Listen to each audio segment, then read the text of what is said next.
पिला माने minus a गुणन minus b plus a b किपरि होई थाए जहाँ तुम जानिच पिले मन करा जो -3 -15 गुणिले +15 होची कि -5 इंटू -7 जे कि +35 यह किपरि होची देखो एको प्रमाण करिबा इटी एलएचएस नै जाओ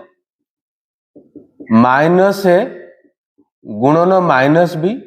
अच्छा माइनस ए गुणन माइनस बी एटा तुम थिला क्वेश्चन रे इटा में 0 ऐड कले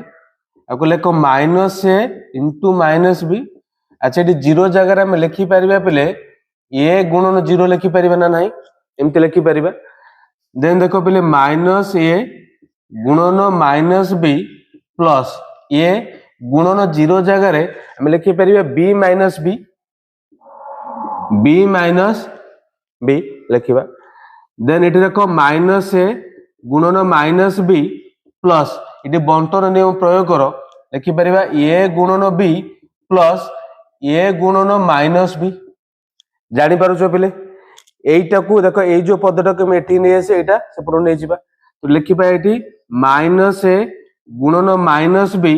प्लस ए गुणन minus b equal sorry plus a गुणन बी देखो ए दीटा पदर आम कॉमन नबा देखि परछो केते अछि ना माइनस बी उभयर अछि माइनस बी को आम कॉमन नै जाओ रहउछि ठी माइनस ए